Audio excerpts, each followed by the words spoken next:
Hai leaders, jumpa lagi dengan saya Elvi. Pada sesi ini, saya hendak memberi tips mengenai decision making model atau pola mengambil keputusan.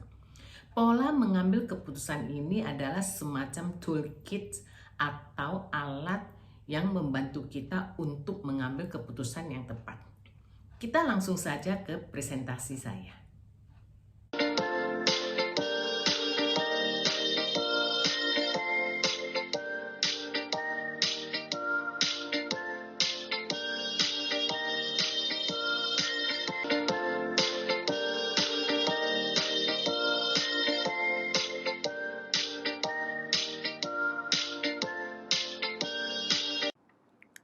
Leaders, kita sudah di sini. Saya akan sharing mengenai decision making model atau pola mengambil keputusan yang dapat dipergunakan untuk mengambil keputusan yang tepat. Saya sharing mengenai decision making process atau proses mengambil keputusan pada seri yang lain. Apabila Anda belum menonton video tersebut, saya sarankan untuk menontonnya agar lebih jelas mengenai proses decision making. Decision making model atau pola mengambil keputusan itu sangat berguna untuk identifikasi kompleksitas dan variasi situasi pada saat mengambil keputusan. Mengambil keputusan yang berkualitas tinggi dan efektif bukanlah pekerjaan gampang atau mudah. Skill atau keahlian mengambil keputusan sangatlah penting.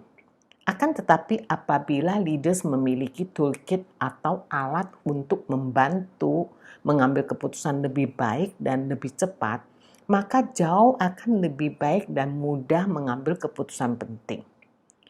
Jawabannya adalah decision making model. Saya akan sharing 3 model atau 3 pola mengambil keputusan yang pada umumnya sering dipergunakan. Rasional model ini adalah model yang memilih mengambil keputusan dengan melibatkan pemilihan alternatif untuk memaksimalkan benefit. Rasional model ini berdasarkan 3 asumsi. Asumsi yang pertama adalah informasi untuk setiap alternatif tersedia dan dapat diperoleh. Asumsi kedua adalah alternatif tersebut dapat diberi ranking sesuai kriteria objektif atau tujuan yang hendak dicapai. Dan asumsi yang ketiga adalah alternatif yang dipilih dapat memberi benefit atau tujuan atau hasil yang maksimal. Jadi rasional model adalah mengambil keputusan dengan memilih beberapa alternatif solusi yang tersedia. Saya mau sharing pengalaman saya sendiri. Bos saya selalu bilang ke saya bahwa don't come to me with problem, but bring your solutions. Artinya, jangan ke saya dengan membawa masalah, tetapi bawalah solusi. Saya selalu membawa beberapa alternatif solusi kepada atasan saya atau bos saya. Dan saya pelajari, bos saya itu selalu mengambil keputusan akhir dengan kombinasi dari beberapa solusi tersebut. Menggunakan rasional model untuk mengambil keputusan, kita harus melalui 6 langkah penting, yaitu identifikasi dan seleksi masalah, analisa masalah, tentukan beberapa alternatif solusi, kemudian seleksi solusi, lalu eksekusi solusi, dan yang terakhir adalah evaluasi solusi. Kita lihat yang pertama, yaitu identifikasi dan seleksi problem. Langkah pertama, leaders identifikasi dan seleksi masalah dengan mencoba bertanya, apa yang hendak kita perbaiki? Apa yang perlu dirubah? Apa yang harus dilakukan untuk mencapai langkah berikutnya? Cobalah identifikasi gap atau celah dari tujuan yang diharapkan. Pergunakan ketentuan atau bahasa observasi agar dapat menemukan masalah. Setelah identifikasi atau menemukan masalah, tiba saatnya untuk memilih atau seleksi masalah yang penting dan perlu diberi prioritas. Langkah kedua adalah analisa masalah. Pada langkah analisa masalah, leaders dapat menggunakan pertanyaan seperti misalnya, apa yang menghalangi kita untuk mencapai tujuan yang diharapkan? Atau apa yang menghalangi kita untuk menyelesaikan masalah tersebut? Apa yang harus dilakukan untuk mencapai tujuan tersebut?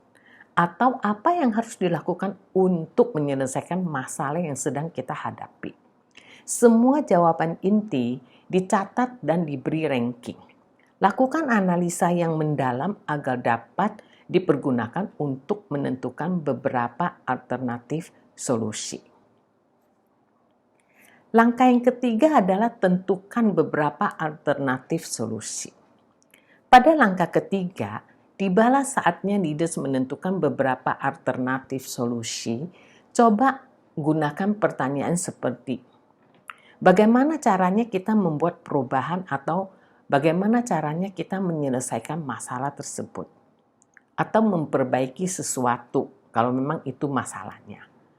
Atau pertanyaan lainnya yang sesuai dengan masalah yang sedang dihadapi. Tentukan beberapa alternatif solusi, minimum 2-3 alternatif. Jangan terlalu banyak alternatif karena dapat membingungkan. Langkah yang keempat adalah seleksi solusi. Pada langkah keempat, leaders harus seleksi solusi. Dapat menggunakan pertanyaan seperti misalnya, cara apa yang terbaik untuk melakukannya? Atau cara apa yang terbaik untuk menyelesaikan masalah yang sedang kita hadapi? Dapat brainstorming dengan tim dan memberi nilai pada setiap alternatif solusi untuk mempermudah pemilihan. Buat rencana dan monitoring eksekusi yang akan dilakukan.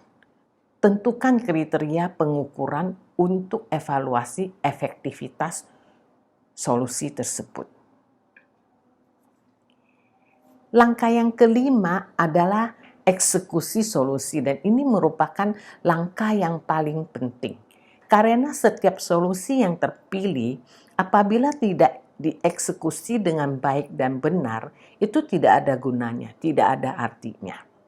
Leaders dapat menggunakan pertanyaan untuk yakin bahwa solusi sudah dieksekusi, seperti misalnya, apakah eksekusi sudah sesuai dengan rencana? Apa yang perlu dilakukan untuk mencapai langkah berikutnya? Apakah masalah sudah dapat diselesaikan? Dan sekarang kita tiba pada langkah keenam, yaitu langkah terakhir yang merupakan evaluasi solusi. Langkah keenam ini juga sangat penting. Karena langkah ini adalah untuk mengetahui apakah solusi yang kita tentukan dan eksekusinya berjalan lancar dan kita berhasil menyelesaikan masalah. Atau mungkin ada masalah lain yang timbul. Sehingga kita perlu mencari informasi yang lebih banyak lagi untuk melakukan perubahan. Coba gunakan pertanyaan seperti, apakah eksekusi berhasil menyelesaikan masalah? Kemudian lakukan verifikasi terhadap masalah yang sudah diselesaikan. Yakinkan bahwa semua pihak setuju bahwa masalah sudah diselesaikan dengan baik dan tidak menimbulkan masalah lain. Jadi bukan menyelesaikan masalah dengan menimbulkan masalah lain. Jadi kita menyelesaikan masalah dengan tuntas. Ini adalah 6 langkah mengambil keputusan secara rasional. Sekarang kita akan membahas model mengambil keputusan yang kedua, yaitu intuitive model. Intuitive model ini atau pola intuisi menggunakan gut feeling untuk mengambil keputusan dan kombinasi dengan pengalaman dan nilai-nilai pribadi. Jadi otak kita itu melakukan review secara cepat terhadap apa yang pernah dilalui atau dipelajari di masa lalu, terutama pengalaman kita untuk membantu kita mengambil keputusan pada situasi kita sekarang. Apabila leaders memiliki intuisi yang tajam, maka Anda dapat mengambil keputusan yang efektif, terutama berhubungan dengan area di mana Anda mempunyai pengalaman dan keahlian. Tetapi apabila leaders belum memiliki pengalaman terhadap masalah yang sedang dihadapi, saya sarankan tidak menggunakan model intuisi ini, karena kemungkinan membuat kesalahan itu sangat tinggi. Dan ini juga sangat riskan untuk para leaders. Jadi lebih baik tidak menggunakan model intuisi, tetapi gunakanlah model rasional yang pertama yang kita bahas. Model ketiga yang ingin saya sharing adalah political model atau pola political, yaitu mengambil keputusan berdasarkan keinginan individu untuk memenuhi kepuasan pribadi. Semua proses definisi masalah, pengumpulan informasi, pertukaran informasi, dan evaluasi dipergunakan secara bias untuk kepentingan pribadi. Keputusan mencerminkan pembagian kekuasaan dan penggunaan taktik secara efektif dalam proses mengambil keputusan. Pola political sering menggunakan cara tipu muslihat, melakukan apa saja untuk mencapai tujuan atau memperoleh kepentingan pribadi, mengambil keuntungan tanpa respek pada yang lain. Political model ini saya sarankan untuk tidak dipergunakan, kecuali Anda berada pada situasi yang terpaksa, karena Anda sudah terjepit di antara kondisi politik yang sangat kental.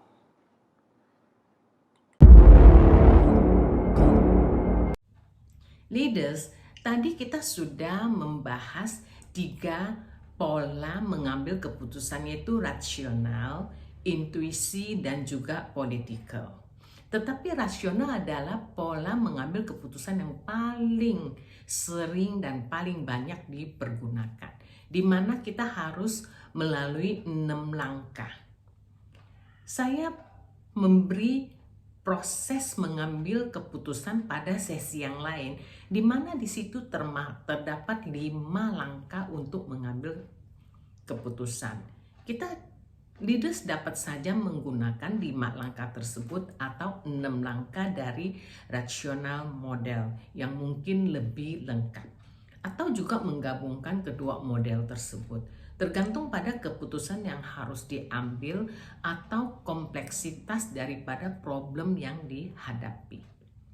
Saya kira itu adalah tips dari saya mengenai decision making model atau pola mengambil keputusan.